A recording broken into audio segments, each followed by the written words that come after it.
premier Claudie Criquillon.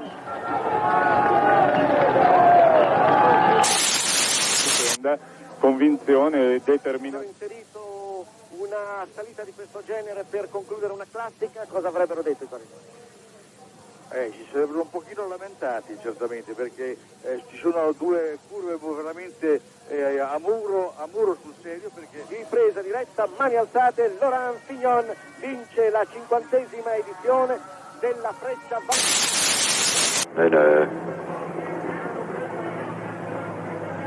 we gaan wel wat zien. Daar gaat Criquillon. Criquillon gaat aan. Criquillon gaat aan.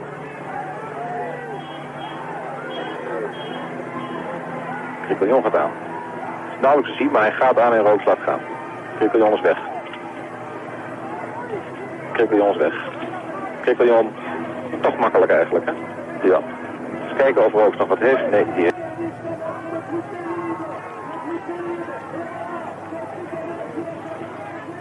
En zo wordt de woensdagse Waalse pijl gewonnen door de man waar heel Wallonië op rekende.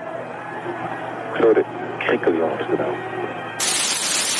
Argentino con il giro del Fiandre deve essere realmente incoronato, rete il Belgio perché a braccia alzate vince Moreno. Argentina ha vinto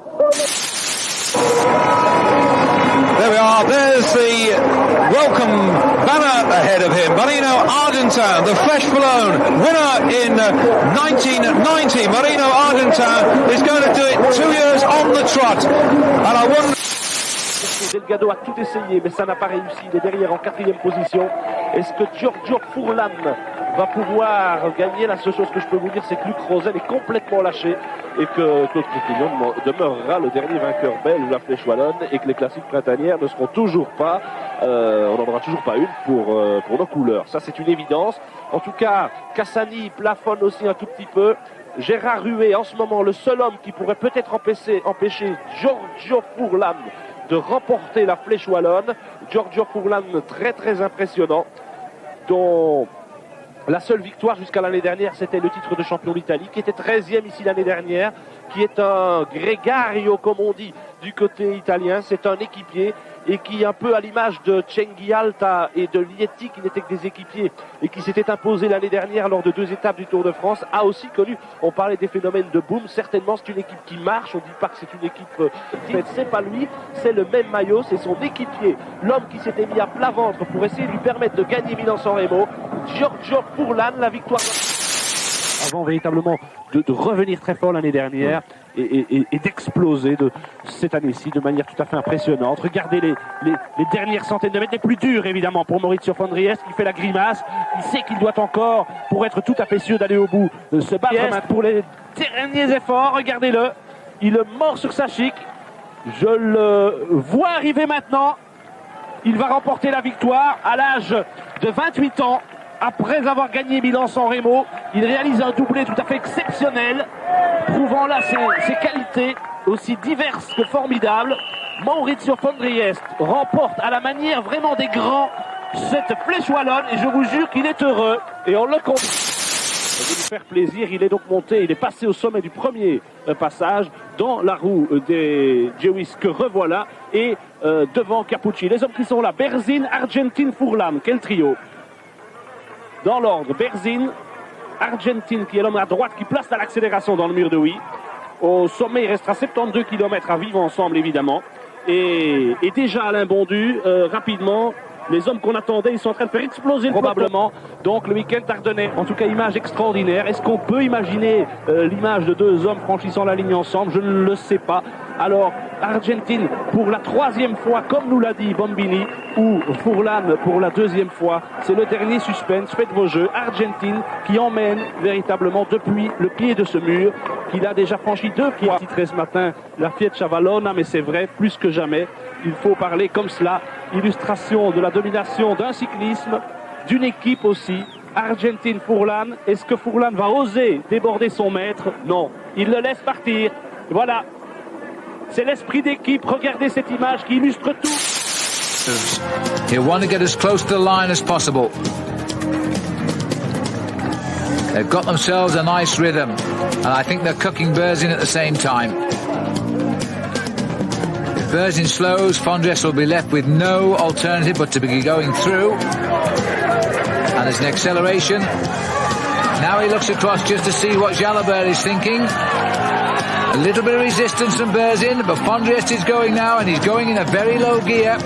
Such is the gradient here. And Berzin is gone. He had no answer to that now. And right on his wheel is Jalabert, and not giving an inch. Fondriest has gone, but Jalabert has not dropped an inch here, and that's good for Jalabert. The finish now just around this corner, and Fondriest will now see the finishing line. Jalabert kicks this time. Oh, and a nasty little hook from Maurizio Fondriest. But Jalabert has come round him easily, looks across at Fondriest and says, my 10th win is here, and for the third time this year in a classic, Maurizio. Now where you have to get in and grind your way up to the summit. Armstrong climbs behind him. The crowd on the Huy here. A Frenchman leads an American. An American has never won this race. Armstrong moves to the right and gives it everything. Armstrong goes, and I don't think Roux has an answer to that. Didier Roux just took one look to his right and thought, there's no way I can get the wheel of Armstrong. This is 110% now from the American. A brilliant race today for both of them, but there has to be a winner, and it's going to be Lance Armstrong. Armstrong just riding up this hill now as if it were flat.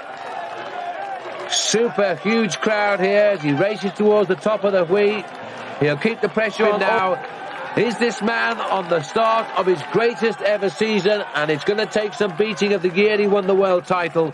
But he's having a wonderful year now, and he gets his first win of the season. What a race to choose. Flèche Wallonne. Lance Armstrong takes it clearly on the line. Les arrivées, vous voyez la dernière petite ligne droite avant les deux grands virages, les deux virages les plus difficiles de la Flèche Wallonne. Et toujours Luc Leblanc qui emmène Laurent Jalabert. Luc Leblanc qui semble un petit peu résigné. Jalabert qui va passer avant les virages. Vous voyez Jalabert qui attaque de très loin à l'endroit le plus difficile de la côte de Huy et qui s'envahit irrésistiblement. Luc Leblanc résigné qui regarde derrière déjà pour savoir s'il ne va pas perdre sa deuxième place. Donc on peut déjà dire premier Jalabert, deuxième Luc Leblanc. Au revoir, à bientôt. Merci. Il va maintenant se présenter en vue de la ligne d'arrivée. Il va remporter pour la deuxième fois cette flèche wallonne.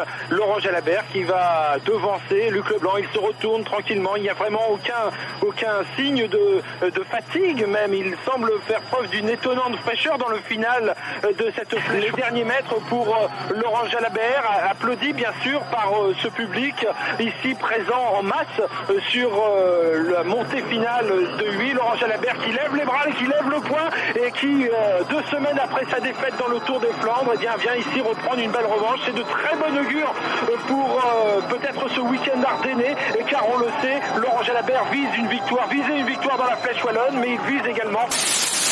Il ne traduit pas vraiment de fatigue. Voilà, Beau Hamburger qui relance, il était l'an dernier, on s'en souvient, vice-champion du monde à Saint-Sébastien, deuxième derrière Laurent Brochard, battu au sprint par Laurent Brochard. Voilà Beau Hamburger dans la partie la plus dure, regardez. Il ne faut surtout pas prendre à la corde, il faut faire bien l'extérieur. Beau Hamburger qui fêtera son 28e anniversaire le 24 mai prochain. Il totalise pour l'instant 12 victoires, Beau Hamburger. Il y a derrière lui Martin Detbecker. Voilà Luc Leblanc qui est en train de se battre pour une place d'honneur. Il aura du mal, Luc Leblanc. Extrêmement difficile, Frank Vandenbroek qui revient de derrière. Beau Hamburger qui n'en a pas encore fini avec cette terrible montée du Mur de Huy qui ne sacre que des champions. Beau Hamburger qui relance au milieu de la chaussée. Il va y avoir un virage à droite derrière, Frank Vandenbroek qui fait l'effort. Tout ce qui lui reste comme force, Frank Vandenbroek est en train de le jeter. Beau Hamburger ne sera plus rejoint. Il vient de regarder une dernière fois sur la gauche. Derrière lui, Frank Vandenbroek est parti, mais c'est trop tard. Beau Hamburger rapporte à Casino sa 25e victoire de la saison. Superbe travail collectif de l'équipe et superbe victoire du Danois Beau Hamburger. Vainqueur de la Flèche Wallonne. Le deuxième, Frank Vandenbroek. And he's in that chase group at round about 4 minutes. Now this is where you normally start the attack, and it's who lasts longest survives to win in this case. Oh, and the motorbike behind almost lost it as well, but they've recovered. They almost had no moto cameras. Bartley, shoulder to shoulder. These two gentlemen are going to let strength decide the winner of the Flesh, because they're going to go up side by side. Neither is hidden in the slipstream of the other. They've shared the pace for 2 hours. There's the Dutch flag as well, and now Bartley goes, and there's not a lot of reaction from Den Bakker. I think he'd already conceded. The Belgian police watch him passively because there's no Belgian here today, but look at the acceleration of this man. Now, is this the start of the weekend double, which isn't the weekend at all now, but even so, the man that's won Liège-Bastogne-Liège for the last 2 years, can he make it 3, and this time couple it up with his victory in the Flèche Wallonne? Because Michele Bartoli has made his effort, he's got the gap, now the legs must be absolutely screaming, and he's got to hang on just that little bit longer. Sat in the saddle, dropped it up a gear, found some more acceleration. This is everything now. Bartoli drives up to the finish just like his Italian, but unfortunately for Den Bakker, it's also hurting him, and there's not a lot left. And in fact, Michele has found a little bit more of acceleration there as the gap opens right out. Look at the face of Martin Den Bakker. He's still nonetheless celebrating his best season as Michele Bartoli continues a great year for him. This will be his 5th win of the year. And up there too, and now Merckx has gone as the field are just around that far corner. There they are. Axel's cracked. He's absolutely popped off the wheel here. Rick Verbruggen is still hanging on. He is glued to the back wheel of Francesco Casagrande, but Casagrande's got control here, Phil. What a climb. He can accelerate any time that he wants to. Verbruggen is doing a great job holding it there, but as we get closer to the line, I think Casagrande is going to accelerate and walk away with us. In fact, there it is. He has just continued to apply that strength, and a picture of pain, and there's the bunch right on his back wheel there, and you've got Etcheberry and Jalabert, and I think they've got Merckx. Well, unbelievable. What an acceleration there by the man at the front, Francesco Casagrande. Merckx has been caught and dropped. That is a shame for Axel, but the onslaught there is being led by Laurent Jalabert. There's no problem here. No, Casagrande, the deserved winner, came across with the strong man, held on to the end. Verbruggen holds on for 2nd place.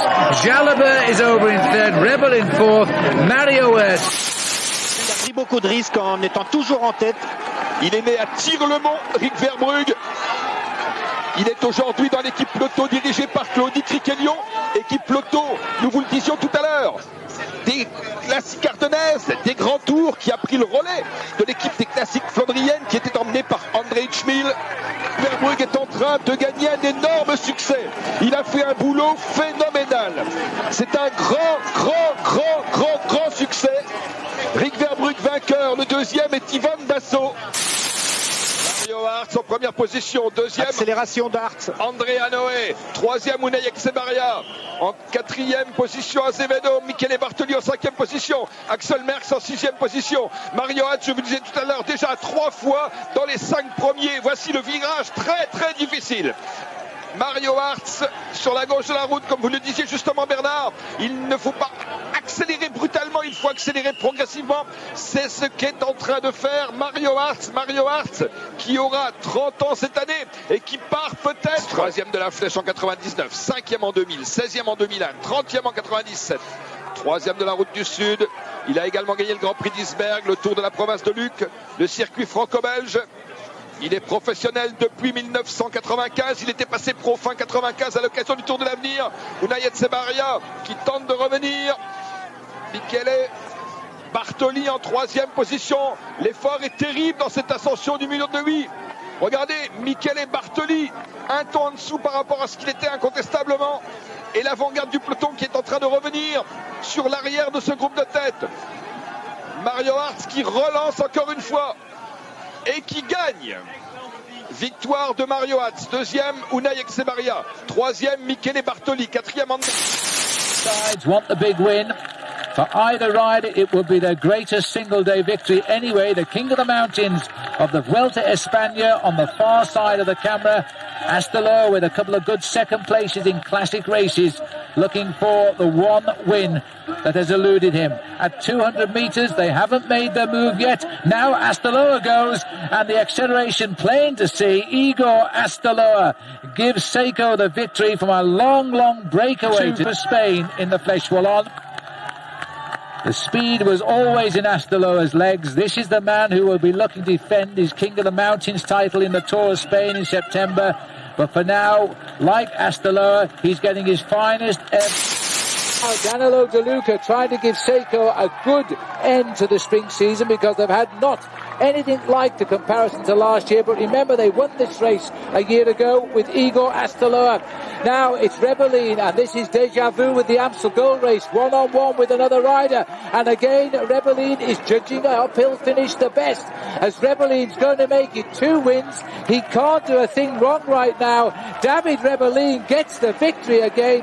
Danilo De Luca takes second place, and Kessler is holding on for third. Well, that was a superbly timed move there by David Rebellin. Also coming up towards the line here, Alexander Vinokourov has held off after being in the breakaway, and there's Frank Vandenbroek too, got to get himself a top 10. In a fairly good place, and actually not too far back there is Cadel Evans just going round the corner, the former mountain biker. Well, Cadel Evans knocking on the door. He's got himself a new team again. Let's hope he can do something special. But Oscar Ferrer trying to hold pole position here. It's interesting, but he doesn't seem to want to relinquish it. But he's done so now, because the big thing is Danilo De Luca has taken second place. Well, that's Peter Sinkovic as well there for the Quick Step team. Might be a bad mistake. Gritting his teeth behind is Rebellin. Look at the tongue coming out of Kim Kirken. That would be a result for him, but Danilo De Luca, who won the Amstel Gold Race out of the mist, gave a full advertisement to everybody here, and he's too strong. Danilo De Luca has got 2 sectors of the trifecta. Now all he wants is Liège, Bastogne, Liège. That was amazing. But now making the effort, coming round the corner. On his wheel there was the man from Spain, Valverde, looking very good indeed. Well, Valverde perfectly positioned there on the wheel of little David Echeverria. Echeverria's best finish in this event is a 4th, but Astaloa is a 1st, and he is still clear. He knows the way up this climb. Last time he was topping it first, he was giving Spain their first ever victory in this event, and he's still there, but he knows now just how far it is to go, and I'm not sure the legs are going to make it, because here comes a David Echeverria now for Liberty Seguros as he moves smoothly over the outside. Look at the face too of Alexander Valverde. He's got it from him. This is a slow motion sprint of every rider using pure strength, and look at this now. I don't know where Alejandro Valverde found that second kick from. He looked to be flat out, and Valverde just destroyed them all. As he races up to the line, Alejandro Valverde can do... On the white jersey, first time I've seen him all day, is the Pro Tour leader, David Rebellin, and we all know what happened to him a couple of years ago. He wiped out all of the classics in this area. And Rebellin is now in a perfect position here. Too late, because David Rebellin is going to repeat his victory here of a couple of years ago in the Flèche Wallonne. That's a terrific result. He hits the line first. Deja vu for him. Just under 5 hours. Good time today. And Valverde's in the sprint with De Luca. De Luca looks... Now got to hang on. But that field is coming just a little bit too quickly. They're going to catch them both at the same time here. Efferkin first, fractionally ahead of the catch for Weckman. You can almost feel the pain in Fabian's legs. Cadel Evans is the first one as he goes over the top of him. And it looks like Rebellin is in on the act as well here. Damiano Cunego is there yet again. Rodriguez is there. Kim Kirken is there. Kirken's had a second in this event in the past. And the Rabobank riders are Gessing and Thomas Decker. They've also latched on. In place, he's never won. And he's a Luxembourger, former champion. As Kirken now, is he going to fly the high road flag for a major victory for this team? Bob Stapleton will be delighted with this, because he's caught Cadel Evans. Cadel has found a little bit of effort to reverberate there, but he's not going to catch Kim Kirken. This is a great win. Kim Kirken wins for Luxembourg, and that is a terrific result. He's moved up to third place. The layer's been washed away. He went just that little bit too soon, but Evans is digging now. I think he's made a big mistake, Cadel Evans. He's gritting his teeth, and he knows those legs are not firing quite like they should. Waiting, he may not. Surely not. Andy Schleck, one of the oldest riders in the race, not quite the oldest, is coming clear here with an incredible acceleration. He's going to get his third victory here. He did it in 4, did it in 7, now he's doing it in 9. Only 3 other riders have ever done that: Argentin, Merckx and Kint. And so he joins a very exclusive 4-up club. The pack, it doesn't matter anymore now. Look at Cadel Evans, he's moving smoothly up. He's bringing up Rodriguez.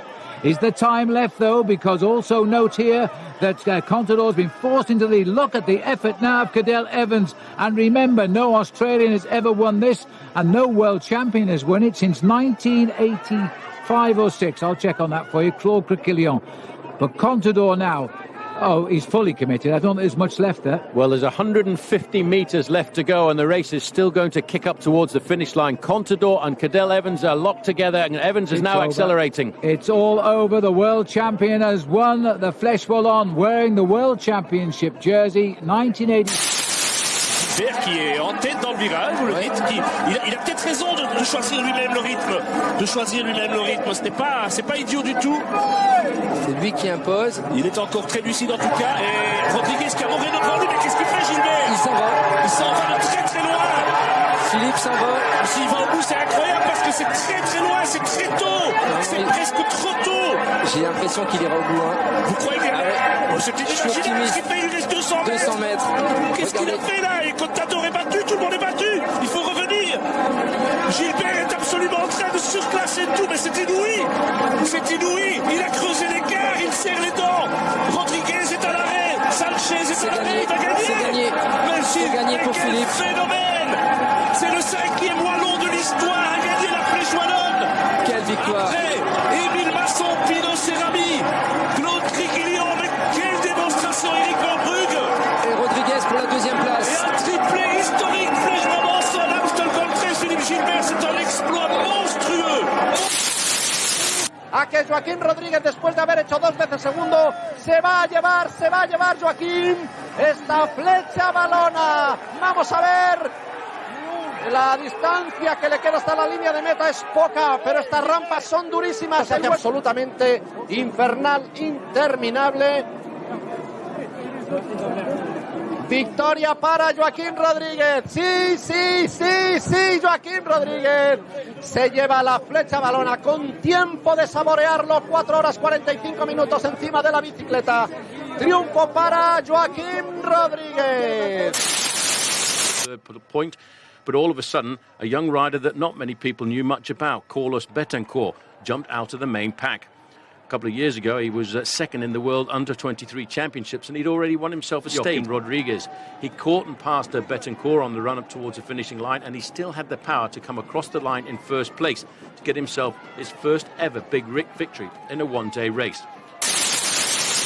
Accélération de Valverde, Bocque-Mollema. Valverde a l'air quand même pas mal. Hein. Bocque-Mollema pour emmener pour l'équipe Belkin, le néerlandais. C'est le petit Colombien de l'équipe Trek qui est là en 3e position. Ils sont facilement reconnaissables. C'est Julián Arredondo qui était là. Regardez, il n'y a plus qu'un groupe ils sont plus qu'une quinzaine maintenant pour la victoire finale. Philippe Gilbert pas très bien placé du tout. Le coureur de l'équipe BNC. Il est pas au top là. Katowski qui est là, Arredondo qui est là, c'est Katowski qui emmène. Valverde à gauche de la route. Van Embert ou Valverde, accélération de Van Embert. Valverde qui a changé de chaîne, qui a eu un petit moment de flottement. Katowski maintenant devant. Les 250 derniers mètres, accélération de Katowski, Valverde bien placé, ça surgit à droite de la route. Un coureur de l'équipe Garmin à droite de la route, ça doit être Dan Martin qui vient de dépasser son coéquipier Tom Slagter. Katowski, ouais, le champion de Pologne. C'est Dan Martin, je crois, dans sa route. Oui. C'est Dan Martin qui est là, accélération de Valverde. Katowski, Dan Martin, Valverde sans doute le plus fort. Allez, rentre Valverde qui a déjà gagné une fois ici la Flèche Wallonne, il connaît très bien le final. Alejandro Valverde, qui était le 2e favori, et le coureur espagnol va remporter la Flèche Wallonne comme il l'avait fait en 2006. Nouvelle victoire en 2014 pour Alejandro Valverde. Flèche Wallonne devant un Français, Julien Alaphilippe, et Michele Albasini, le Suisse, qui termine 3e. On voit aussi Christopher Froome en 2e position avec un coup de pédale impressionnant. Et c'est vrai qu'à ce moment-là, on peut penser qu'Alberto Contador, en ayant fait travailler son équipe, va essayer d'aller gagner l'étape. Eh bien non, regardez, dans l'endroit le plus difficile, c'est Christopher Froome qui prend l'initiative. Christopher Froome qui fait une énorme impression à ce moment-là dans le virage. On est alors à 400 mètres de l'arrivée. Alberto Contador est dans sa roue. Mais regardez, sur la droite de la route, c'est Joaquim Rodriguez, Pulito. Et juste derrière lui, il y a Tony Galopin, notre Français, qui s'accroche dans la roue arrière de l'Espagnol. Mais là, on voit bien que le vainqueur de la Flèche Wallonne 2012 connaît parfaitement le parcours de cette épreuve. Il savait au moment précis où attaquer. Oui, vous avez raison. Il est sur son terrain. Il connaît parfaitement cette montée. Il sait où il faut gérer l'effort. Et Tony Galopin a fait preuve de courage. Et c'est à ce moment-là que Purito s'en va vers une belle victoire. C'est non. Dans les 200 derniers mètres, on voit là Christopher Froome à ce moment-là. Laurent Jalabert, pendant le direct, pensait peut-être qu'il allait revenir. Mais Joaquim Rodriguez a le talent. C'est le puncher, le sprinter de Katusha. Christopher Froome, deuxième, passe la ligne.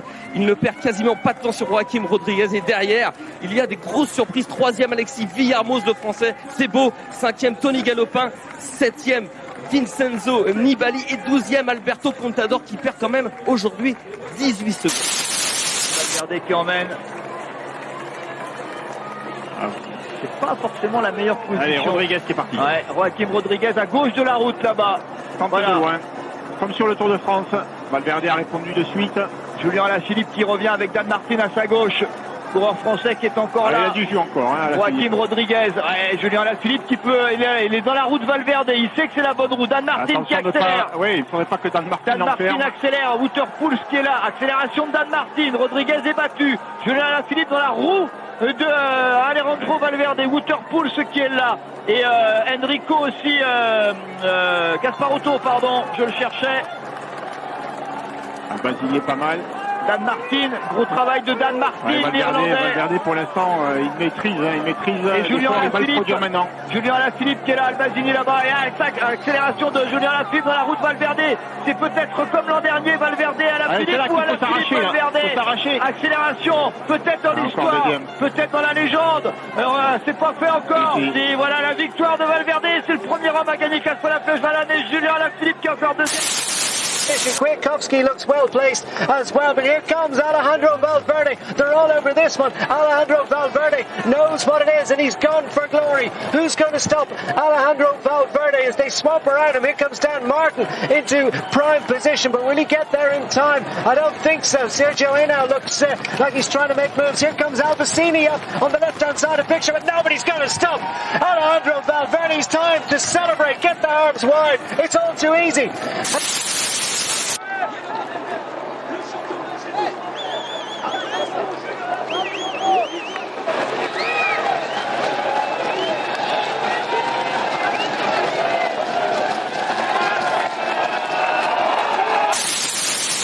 Et Julien qui est en 5e position, qui est en train de se replacer avec Valverde dans sa roue. C'est plus dur pour Romain Bardet. Voilà, Julien qui est en train de revenir dans la roue de Michał Kwiatkowski. Ouais, il faut rester là, il faut attendre, il faut rester là. Il est parti de loin, loin. Et allez, on va revenir sur quasiment peut-être la revanche de l'Amstel entre Jacob Fulzang. Ça y est, il est en train de faire son effort. Julien Alaphilippe, ils sont en train de faire le trou, ces deux-là. Fulzang, Alaphilippe qui se sont détachés. C'est un peu plus dur pour Kwiatkowski. Il va le faire, Julien, il peut le faire. Allez, pour une deuxième couronne, pour une deuxième victoire ici, en haut du mur de Huy. Julien Alaphilippe et la revanche de ce qu'on a vu dimanche. Les deux hommes se sont... il a le punch, Julien, il peut le faire. Se sont neutralisés dimanche, ils se sont fait perdre. Et là, pas question d'aller perdre.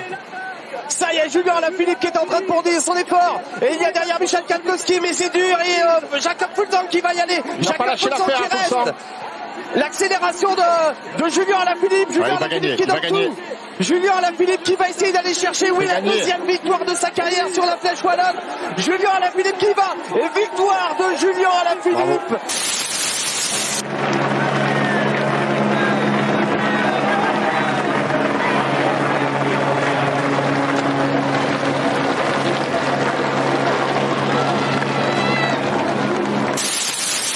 Place to operate. Valverde had to use the pavement to get himself up to where he wanted to be. Where the likes of Roglic wanted to be was out front. He bode his time with Alaphilippe stalking him and pushed on. Alaphilippe, the world champion, then just didn't panic. Valverde now up alongside Alaphilippe, and it was the favourites that came to the fore, with Roglic digging in about 6 or 7 bike lengths at this point, but Alaphilippe just pulling away from Valverde, timing his run to absolute perfection. Well, using the aero of Roglic, he came out of the slipstream and went for it. The world champion getting to the line and making us talk about him all over again. Wonderful day for Alaphilippe.